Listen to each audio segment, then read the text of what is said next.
Assalamualaikum warahmatullahi wabarakatuh. Perkenalkan, nama saya Khalifa Tripuji Nur Aini, NRP 50092211126, akan menjelaskan praktikum P3 simulasi siklus rangkaian yang saya buat dalam video ini karena bentuk konsekuensi dari plagiasi yang telah saya lakukan. Yang pertama, mungkin akan saya mulai dengan latar belakang praktikum P3. Kebutuhan energi listrik sangat penting dalam kehidupan manusia saat ini karena digunakan untuk berbagai peralatan seperti lampu, TV, dan pompa air. Salah satu cara untuk memenuhi kebutuhan energi listrik dengan menggunakan pembangkit listrik tenaga uap, di mana pembangkit listrik ini menggunakan uap air untuk menggerakkan turbin dan generator listrik. Komponen penting dalam pembangkit listrik tenaga uap meliputi turbin uap, generator listrik, boiler, kondensor, dan pompa. Siklus Rankine merupakan dasar dalam proses pembangkit listrik tenaga uap, di mana fluida mengalami proses penguapan dan kondensasi.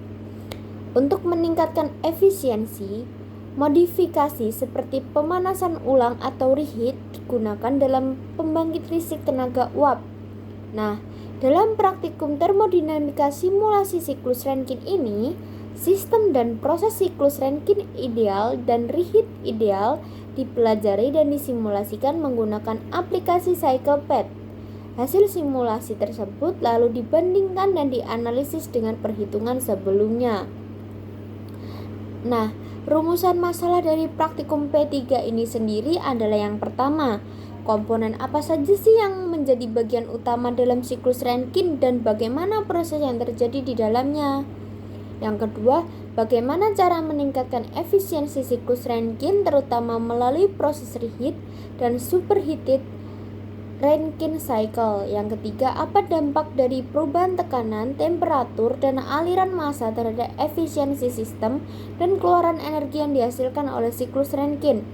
Yang keempat, bagaimana penggunaan CyclePath dan penerapan metode simulasi siklus Rankine yang benar. Lalu, tujuan dari praktikum P3 ini adalah yang pertama, memahami komponen-komponen utama dalam siklus Rankine dan proses yang terjadi di dalamnya.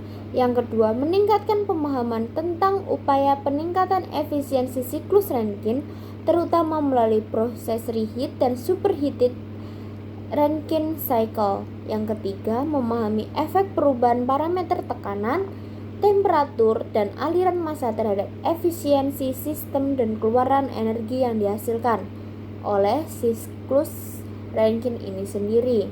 Dan yang terakhir adalah menggunakan CyclePath dan menerapkan metode simulasi siklus Rankine dengan benar.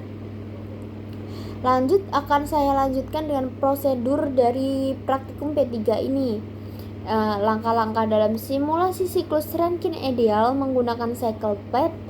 Yang pertama, dengan menginstal aplikasi CyclePath di PC dan buka aplikasi tersebut. Yang kedua, buat proyek baru dengan memberikan nama dan pilih setting open cycle. Yang ketiga, masuk ke mode build, tambahkan komponen-komponen sistem yang diperlukan untuk membentuk siklus Rankine ideal. Yang keempat, disusun lalu dihubungkan semua komponen sesuai dengan diagram siklus Rankine ideal.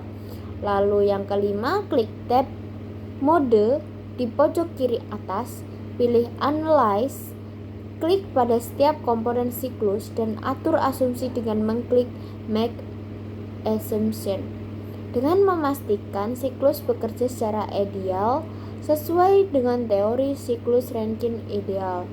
Yang keenam, pilih fluida kerja yang akan digunakan dalam simulasi ini. Pada step 2, pilih water sebagai fluida kerja. Yang ketujuh, pada stage 2 ini atau keluaran heater atau boiler, masukkan nilai P2 sesuai data yang diberikan oleh asisten dan pastikan satuan yang digunakan sudah sesuai. Yang ke-8, pada stage 3 atau keluaran turbin, masukkan fase saturated and quality sesuai dengan hasil perhitungan.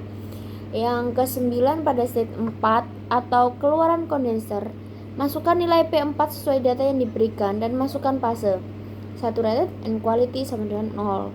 Pada state 1 atau keluaran pompa, pastikan semua data properti terisi kecuali M dot, V dot, U dot, H dot, dan S dot.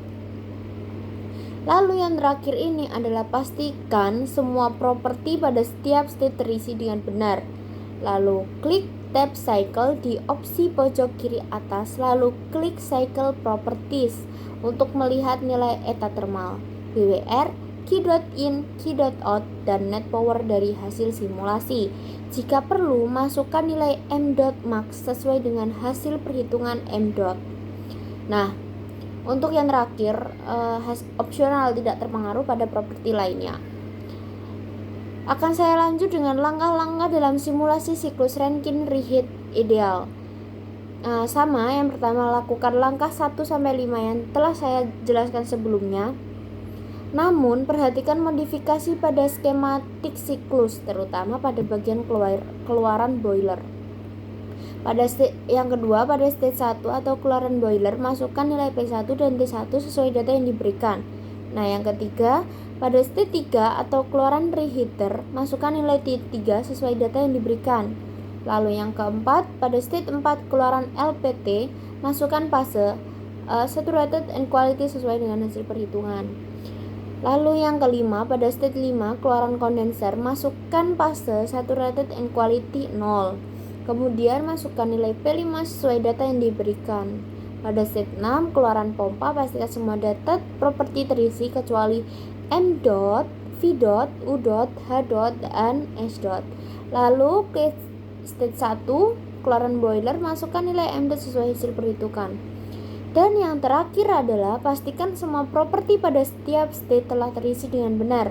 Klik tab cycle di opsi pojok kiri atas, lalu klik cycle properties untuk melihat nilai eta thermal, BWR, key.in, key.out, and net power dari hasil simulasi. Jika perlu, masukkan nilai M.max sesuai dengan hasil perhitungan M. Lalu akan saya lanjut ke pembahasan praktikum termodinamika dengan judul simulasi siklus Rankine ini, P3, berkaitan dengan sistem pembangkit listrik, terutama pada sistem pembangkit listrik tenaga uap atau PLTU yang menggunakan siklus Rankine. Tujuan praktikum ini sendiri yaitu memahami siklus Rankine ideal dan siklus Rankine reheat ideal pada PLTU yang data diberikan oleh asisten praktikum digunakan sebagai acuan dalam mencari entalpi, entropi, dan kualitas pada setiap state dalam siklus Rankine ideal dan siklus reheat ideal dengan menggunakan tabel saturated water and superheated water. Nah, prinsip dari siklus Rankine ini adalah mengubah air menjadi uap panas melalui pemanasan. Lalu, uap panas tersebut digunakan untuk menggerakkan turbin yang menghasilkan listrik. Jika tidak ada reversibilitas dalam siklus daya uap sederhana, penurunan tekanan akibat gesekan tidak akan terjadi pada boiler dan kondensor, di mana fluida bekerja akan mengalir melalui komponen tersebut pada tekanan konstan. Selain itu, jika tidak ada reversibilitas dan perpindahan panas dan lingkungan, proses melalui turbin dan pompa akan bersifat isentropik. Siklus yang mengikuti asumsi ini disebut siklus Rankine ideal. Dalam praktikum ini dilakukan perhitungan nilai net power, efisiensi thermal, back work ratio, laju kalor masuk dan keluaran sistem, serta laju massa aliran fluida pada siklus Rankine ideal dan siklus Rankine reheat ideal. Setelah perhitungan dilakukan, kedua siklus tersebut dirancang menggunakan perangkat lunak CyclePath. Hasil perhitungan sebelumnya dibandingkan dengan hasil simulasi di CyclePath. Jika terdapat kesamaan atau kemiripan, maka simulasi dianggap tidak sesuai.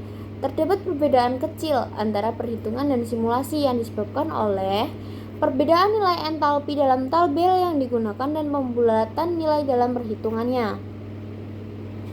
Nah, berdasarkan hasil simulasi siklus Rankine ideal yang telah saya lakukan dengan data yang diberikan asisten praktikum, diperoleh nilai net power sebesar 240,1 MW, efisiensi thermal 39,3%, back work ratio sebesar 1,42%, laju kalor masuk sebesar 610,5 MW, dan laju kalor keluar sistem sebesar 370,7 MW.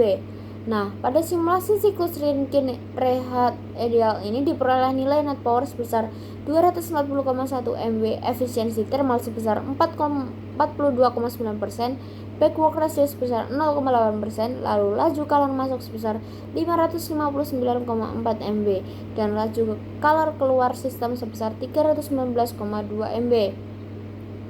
Disimpulkan bahwa siklus Rankine Rehat ideal ini efisiensi thermal dan net power yang dihasilkan lebih tinggi dibandingkan siklus Rankine ideal disebabkan oleh penggunaan dua tahap turbin setelah uap keluar dari boiler, di mana uap dipanaskan kembali di boiler sehingga kualitas uap yang masuk lebih kecil.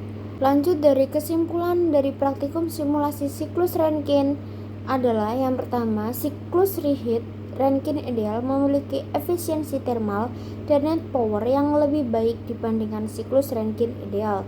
Yang kedua, variabel tekanan, temperatur, dan laju aliran massa memiliki pengaruh terhadap efisiensi thermal dan net power pada dua siklus, yaitu siklus Rankine ideal dan siklus reheat Rankine ideal. Yang terakhir adalah penggunaan software CyclePad dalam melakukan simulasi membantu dalam menganalisis siklus Rankine dengan lebih efisien. Lalu saya lanjut dengan saran berdasarkan praktikum P3 yang telah dilakukan, yaitu dibutuhkan aplikasi simulasi yang lebih baru dan lebih baik supaya simulasi lebih baik, data lebih akurat, serta tampilan aplikasi lebih menarik dan modern. Sekian penjelasan video P3 praktikum simulasi siklus Rankine yang telah saya terangkan. Semoga dapat membantu. Wassalamualaikum warahmatullahi wabarakatuh.